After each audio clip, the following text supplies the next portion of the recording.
A gente teve um problema aqui com a internet do nosso convidado, mas acho que agora está estabilizado. Vamos lá, vamos torcer todo mundo. É o Marcelo Salazar, coordenador executivo da Saúde na Amazônia, Health in Harmony. Olá, Marcelo, agora sim. Bom dia, querido. Seja bem-vindo. Bom dia a você, Marilu, e a todos os ouvintes, telespectadores. Estou aqui em Altamira, no Pará. A internet aqui varia um pouquinho. Peço desculpas aí por esse problema.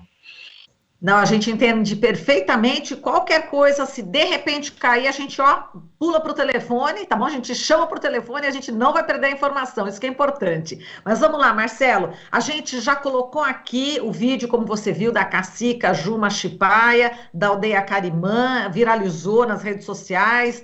Enfim, a terra indígena, né, Shipaia, está sendo invadida em Altamira, no Pará. Ela fez esse pedido de socorro bastante comovente e, inclusive, ela se propôs a falar conosco aqui junto com você, só que ela está em trânsito e vai passar agora por um setor de fiscalização. Daqui a pouquinho ela vai explicar melhor essa questão. Parece que ela tinha que desligar o celular e, em seguida, ela vai ligar e a nossa editora, Naama Nunes, está em contato com ela e deve fazer já a conexão com a Juma Shipaia. Mas, Marcelo, a gente sabe que os garimpeiros, né, ilegais invadiram o território aí Shipaia, eles foram, inclusive, presos. Eu queria que você falasse, inclusive, dessa operação que você acompanhou. Você enviou imagens para a gente aqui das balsas, né, dos garimpeiros. A gente vai colocando aqui as imagens das balsas que você enviou para a gente. E eu queria que você falasse como é que você acompanhou, como é que foi essa operação. Dá detalhes para a gente agora, Marcelo.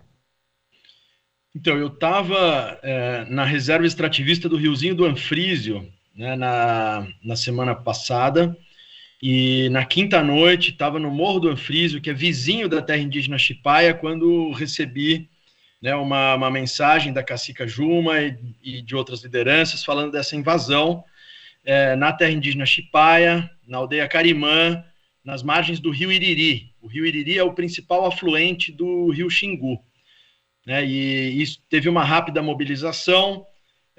O ICMBio, que cuida das unidades de conservação, ele está com uma operação ativa bem próximo da aldeia Carimã, com 8 policiais da Força Nacional e a coordenação, né, do ICMBio, então vários agentes do ICMBio também, e o ICMBio foi mobilizado e iniciou um processo de busca dessa balsa.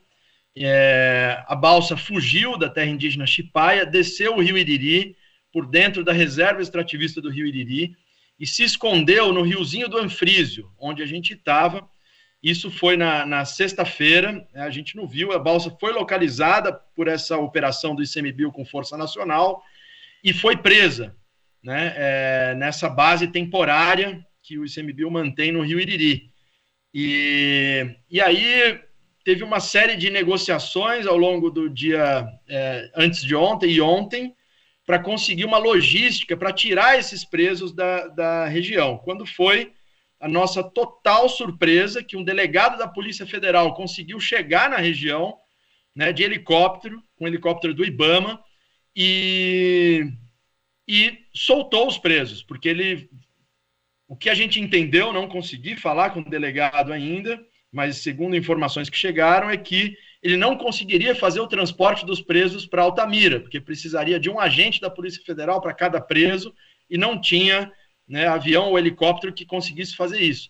E aí simplesmente soltou os presos no meio de comunidades extrativistas, comunidades tradicionais do rio Iriri e do Riozinho do Anfrísio. Então, ontem mesmo, várias mensagens dessas comunidades chegaram, né, até mim, até várias outras pessoas, Ministério Público e etc., falando que estão com medo, né? Esses criminosos chegaram até uma das comunidades para tentar usar a internet, né? Então estão lá, soltos na terra do meio, enquanto, né, a Polícia Federal está em segurança aqui em Altamira. Então, realmente é um absurdo total, né, como o Estado agiu nesse caso, né?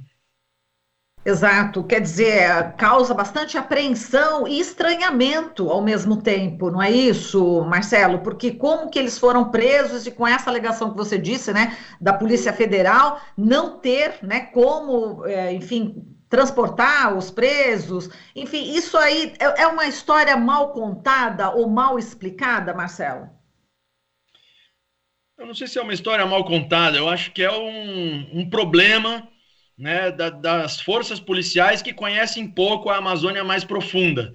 Né? O ICMBio anda bastante na região, mas a Polícia Federal raramente anda nessa região e precisa acertar. Eu acho que parece que o país tem outras prioridades, porque a aeronave da Polícia Federal estava em outra operação e etc. Parece que os crimes ambientais são crimes menores. Acho que isso é algo que a gente tem que mudar no país.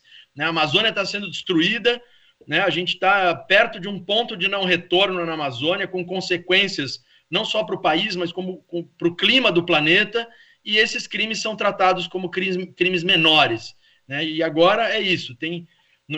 Esse não é a única balsa. Né? A gente tem visto, né, invasões de garimpeiros nos Munduruku, nos Yanomami, aqui na região da Terra do Meio, em vários outros lugares, nos territórios Caiapó, né, dentro do riozinho do Anfrísio, do Rio Iriri e de várias outras áreas ribeirinhas. Então, acho que esse é só um exemplo, mas é um exemplo que foi pego em flagrante. Esses criminosos foram pegos em flagrante dentro da balsa, numa unidade de conservação federal. Então, não tem nenhum motivo para eles serem soltos.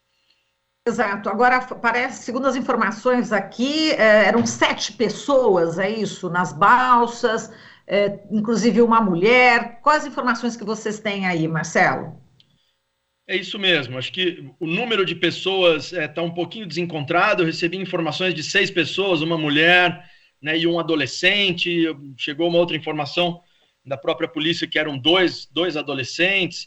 Enfim, mas é um grupo aí entre 6 e 7 pessoas, né, que supostamente teriam vindo de Novo Progresso, né, com essa balsa, com uma draga, uma balsa grande, e para exploração de ouro nas barrancas dos rios aí da região. Exato. Marcelo, para quem está no rádio, né? A gente está na Rádio Brasil Atual e não está vendo as balsas, né? E como você falou, é uma balsa de grandes proporções. Eu queria que você detalhasse um pouco, você que fez as imagens, que a gente inclusive já está exibindo aqui na TVT, no YouTube. Conta para a gente, para o pessoal que está ouvindo, né? Não está tendo essa imagem, da dimensão que é essa balsa. É só uma correção, não fui eu que fiz as imagens. As imagens foram feitas pela operação do ICMBio, que está baseada na Resex do Rio Iriri e divulgadas nas redes sociais. Né? Então, acho que eu recebi essas imagens e transmiti, né, nos vários grupos e para jornalistas que me pediram. Obrigada pela correção. É uma balsa grande, de aproximadamente uns 30 metros por, né, sei lá, uns 10 metros de comprimento, com uma draga que vai dentro do rio e cava o rio para extração, né, de areia, e essa areia tem, em alguns lugares, o ouro junto, e ela é lavada num sistema montado dentro da balsa, com o uso de substâncias tóxicas, normalmente. Né? Então, é um crime que destrói a natureza, que polui os rios, né, e que ameaça as populações locais. Foi apreendido também, pelo relato que eu tive, armamentos com essas pessoas, né, e então isso expõe também essas populações tradicionais a um risco, né, de conflito que é muito grave. Exato, obrigada pela correção, viu, Marcelo? Agora, em relação à questão desses garimpeiros, né? Pelo que a gente está sentindo, não é assim um simples garimpeiro, né? Quer dizer, um grupo que parece que tem um certo poder, não é isso? Porque você está falando de armamento, a barca, né? A balsa é de grande porte. O que se comenta em relação a isso?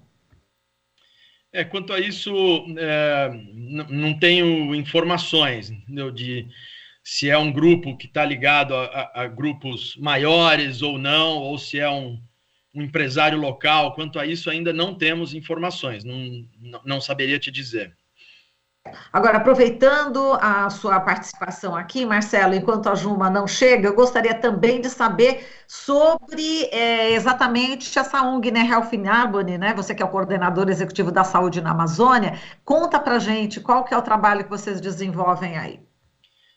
Então, a gente está desenvolvendo um trabalho, né, desde antes da pandemia, de apoio à saúde para populações ribeirinhas e populações indígenas, né? A gente está trabalhando com a reserva extrativista do Rio Iriri, reserva extrativista do Rio Xingu e do Riozinho do Anfrísio, né? Com uma abordagem de saúde planetária, de olhar não só, né, para a saúde do indivíduo, mas para a saúde do ambiente onde esse indivíduo vive, para o bem-estar, para o bem viver das populações tradicionais.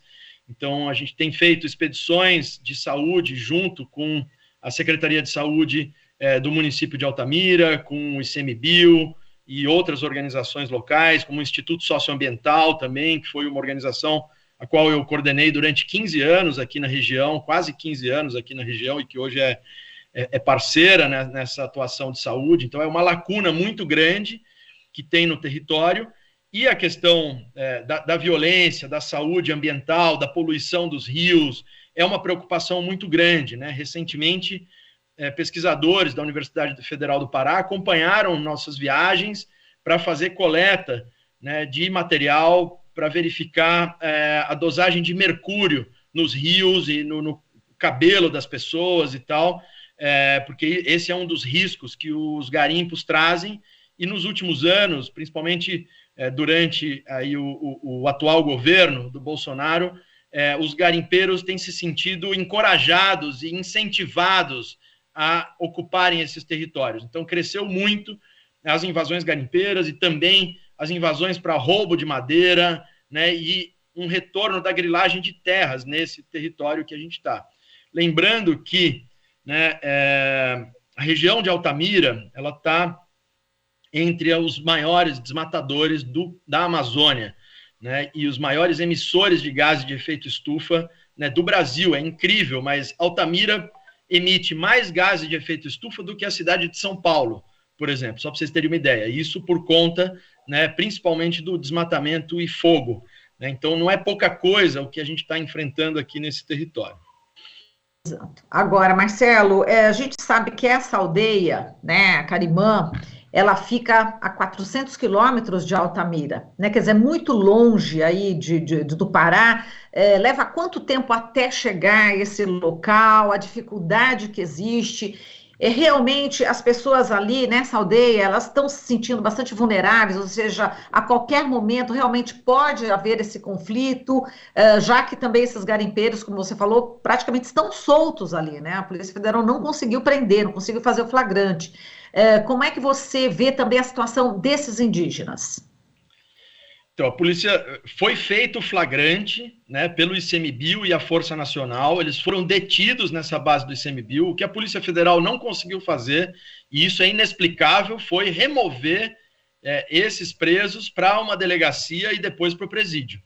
E a alegação é que em 24 horas, se não consegue fazer essa transferência, isso gera, né, um abuso de autoridade, então que eles não podem ficar com os presos mais de 24 horas. O Ministério Público Federal estava se mobilizando, né, inclusive deve ter soltado um pedido de extensão desse período de detenção, mas não sei o que aconteceu, se chegou ou não na mão da Polícia Federal. Seria interessante perguntar para eles, né?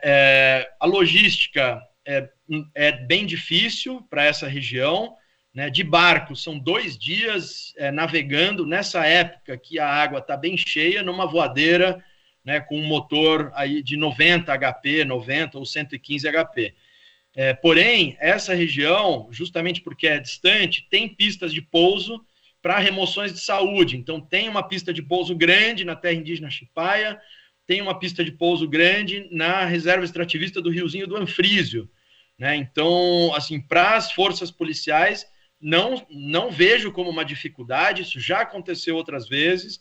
Então, pousam aeronaves como o Caravan, que cabe 10 pessoas, que poderia fazer 2 viagens e retirar esses presos, né? Chegou um helicóptero na região com o delegado da Polícia Federal, né? Então, assim, a logística para quando o Estado quer efetuar uma ação não é um impedimento, né? A dificuldade é para o dia a dia dessas populações chegarem em Altamira, né? Numa época de seca, por exemplo, essa mesma viagem pode durar mais de 10 dias em barcos regionais. Então, é uma região remota, mas para as forças do Estado né, com o mínimo de articulação não há dificuldade, eu não vejo essa dificuldade. Muito bem, portanto, está aqui feita a denúncia, né? Vamos aguardar aí também as informações das autoridades para explicar, né, o porquê essas pessoas não foram efetivamente presas, porque foram soltas, aliás, né? Como é que é essa justificativa? A gente não conseguiu falar aqui com a Juma Chipai, ela está realmente em trânsito, passando por uma fiscalização, que o policial parece que pediu para desligar o celular, né? A gente não está entendendo muito bem essa história, mas a gente vai, durante o Jornal Brasil Atual, que vai até às 9 da manhã, a gente vai continuar tentando, ver se a gente consegue falar com a Juma, e a gente vai trazer aqui, enfim, se a gente conseguir o relato da indígena, da cacica, ela que é a cacica da aldeia Carimã, que fica exatamente no Pará. Bom, Marcelo, eu quero agradecer muito a sua participação, muito obrigada, e espero contar com você mais vezes aqui no Jornal Brasil Atual, viu? Eu agradeço muito o espaço, acho que essa semana vai ser uma semana bem quente desse assunto. Ontem saiu no Fantástico, acho que tem muita gente procurando saber, acho que realmente viralizou e é um exemplo, né, do que está acontecendo em várias outras regiões da Amazônia, acho que eu reforço, né? A dificuldade é essa prisão em flagrante, e aconteceu essa prisão em flagrante aqui, então acho que isso tem que ser levado como um exemplo, e esse caso tem que ser levado até o final. Aí só um esclarecimento sobre a Juma também, ela está numa viagem agora, então ela está no aeroporto, provavelmente ela está passando, né, por uma região de, como você falou, de fiscalização dentro do aeroporto, e está indo para um evento que já estava programado há bastante tempo atrás, e provavelmente está levando essas denúncias, né, para um público mais amplo. Acho que é isso que aconteceu. Ô Marcelo, dá a notícia toda agora, então, já que você tem a informação da Juma, em que evento que é, você tem mais detalhes? Então, não, eu não, realmente não tenho muitos detalhes, a gente se desencontrou, eu estava, como disse, em viagens de campo, fiz 2 ou 3 viagens seguidas, né, nesses tempos, então eu troquei mensagens com a Juma muito focadas no trabalho que a gente está fazendo aqui. Então, vou deixar ela, depois, numa próxima oportunidade, atualizar. Mas eu sei que ela está indo para um evento na Áustria e está, nesse momento, acho que na transição de voos. E acho que ela vai contar mais depois. Tá certo, Marcelo. Vamos ver se a gente consegue ainda falar com ela, se ela estiver ali ainda na sala de espera, né, do voo, a gente consegue a comunicação. Muitíssimo obrigada novamente, Marcelo, por todas essas informações. Um forte abraço e um bom trabalho para vocês aí no Pará, enfim, relacionado inclusive à saúde, muito importante. Um forte abraço, viu, Marcelo? Obrigado, grande abraço, até mais. Até mais. A gente falou aqui com Marcelo Salazar, ele que é coordenador executivo da saúde na Amazônia, Health in Harmony. Você está ouvindo Jornal Brasil Atual. As notícias que os outros não dão.